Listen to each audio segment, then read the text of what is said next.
Well, we've come to another point here at Muscle Car of the Week where we thought we would take a few minutes to answer some of the viewer comments that we get. We always appreciate getting feedback either on YouTube or on Facebook or in emails from our website at MuscleCarOfTheWeek.com. And we appreciate hearing the comments and the stories, and sometimes people ask us to clarify things. So we're going to take a couple of minutes today. Our first letter actually was a YouTube comment from an individual named JF, who said, referring to episode number 148, the 1973 Pontiac Trans-Am, and he says, "We were just kids, but an older friend of ours bought one of these red Trans-Ams brand new and then traded it for the cheapest Porsche 914. Even then, we thought he was pretty dumb." And that comment just kind of cracked me up. So, yeah, the Trans Am, especially a 73 Super Duty car, is probably worth a little bit more than a base model Porsche 914 at this point. But those 914s are cool cars too, I have to admit. So just thought that was kind of entertaining. Episode 141, the 1969 Pontiac Trans-Am, we got an interesting question on that. An individual noticed that there was stamps on the firewall that say PTB. And we see these on a lot of F-body cars, and the stamps are sometimes different colors, sometimes the letters are all mixed up, and he wanted to know, what do those mean? So for an answer, we checked with our friends at the Camaro Research Group, which have a great website that articulates a lot of the details that these cars came with, Camaros and Firebirds, both being F-bodies. And the PTB is believed to stand for paint, body, and trim, and the stamps are like a certification. As the car went down the assembly line, if the paint was okay, the body fit was okay, and the proper trim was installed and up to the right quality level, each individual inspector would put a stamp on that firewall. And it's believed also that the stamps might be different colors because of a different shift. One shift during the day might have had a different color stamp than another one on a night shift or whatnot. And the position of these things really wasn't that critical as long as it got stamped on the firewall, and that's why they think that some assembly line workers just reached in and stamped whatever, and it might be upside down, it might be sideways. So probably no two cars are the same, but we've seen several of those in the Brothers collection that have the PTB stamps. And that's what we think those mean according to the Camaro Research Group. The next one is a comment from a gentleman named RareCat1 on YouTube, who asked about, in episode 184, the 71 Buick GS 455 Stage 1 Convertible. He noticed we mentioned the rear end gear ratio and wanted to know what those numbers meant. So sometimes we talk about a 373 gear or a 410-to-1 or something like that.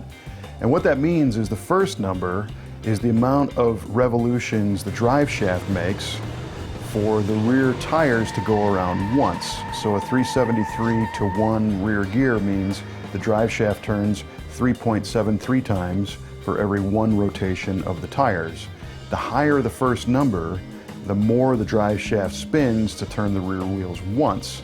That effect means that top speed is reduced because the engine's spinning faster to make the car move, but at the same time it means that car will be quicker accelerating. So that's why you hear like a 410 or a 456-to-1 as more of a drag race gear. And the lower number, like a 323 or a 307 or a 273, might be known as a highway gear because they allow the engine to turn at a lesser RPM going down the highway. So great question, something we never addressed. We just throw the numbers out. If there's something that we say and you want to know about it, feel free to comment and we'll do our best to answer.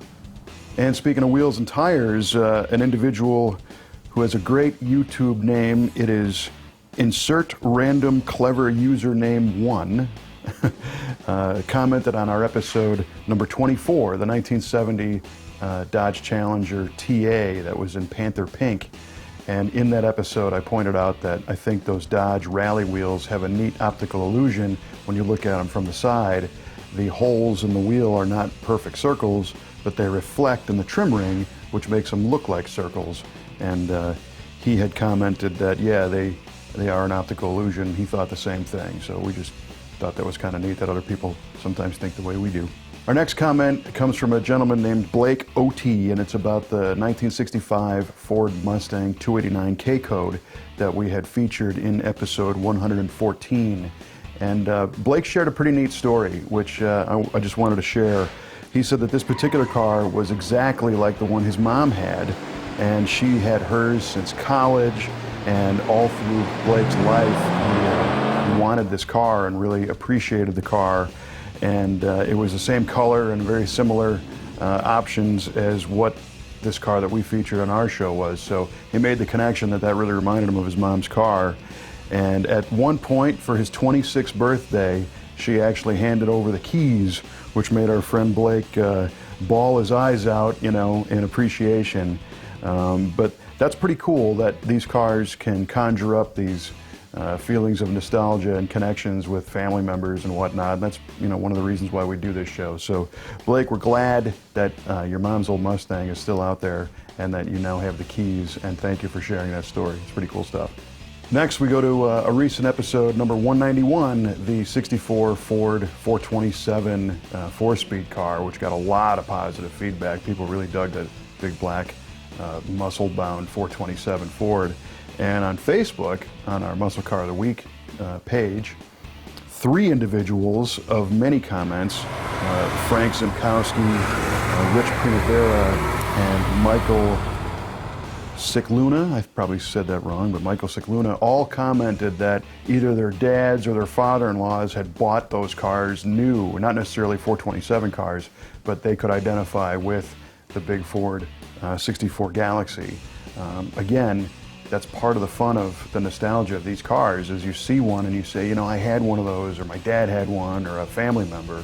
And people ask us all the time about how are these cars chosen when the Brothers Collection is acquiring cars. And what you'll notice by watching this show is that the Brothers Collection isn't necessarily about having the most cars, although they certainly do have a lot.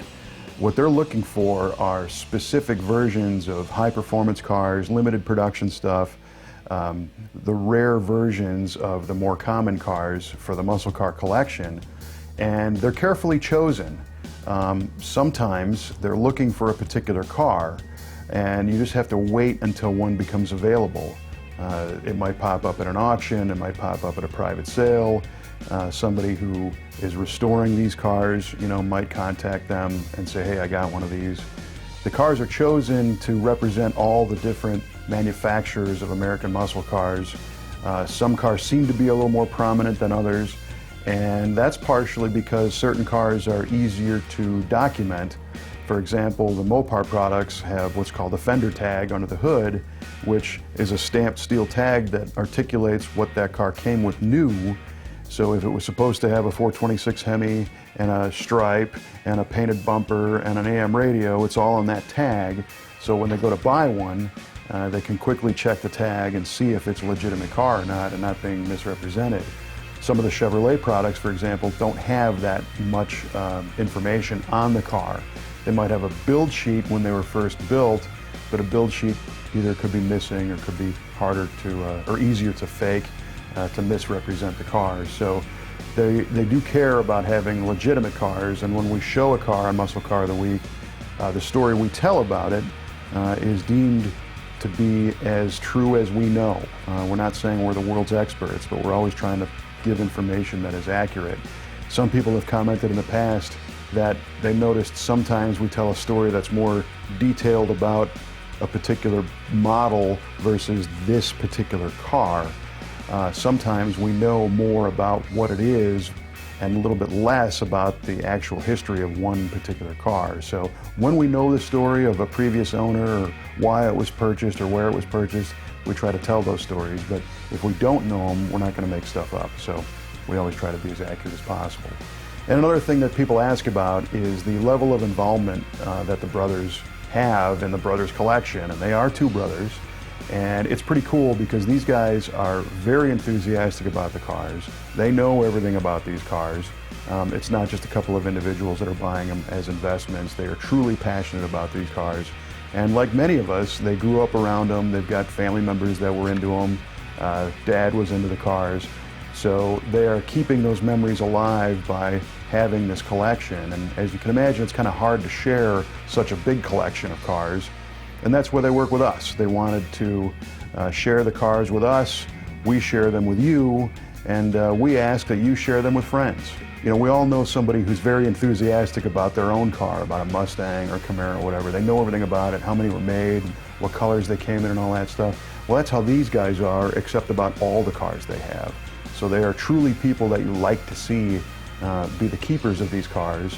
And right now, the easiest way to share them is through these videos. So if you know somebody who likes muscle cars, we invite you to share these videos with them, and maybe it makes their day, and maybe we'll be reading their comments on a later episode of Muscle Car of the Week. In the meantime, thanks to the Brothers Collection for letting us go in and shoot videos of the cars. And thank you for watching. And if you have any feedback, just let us know.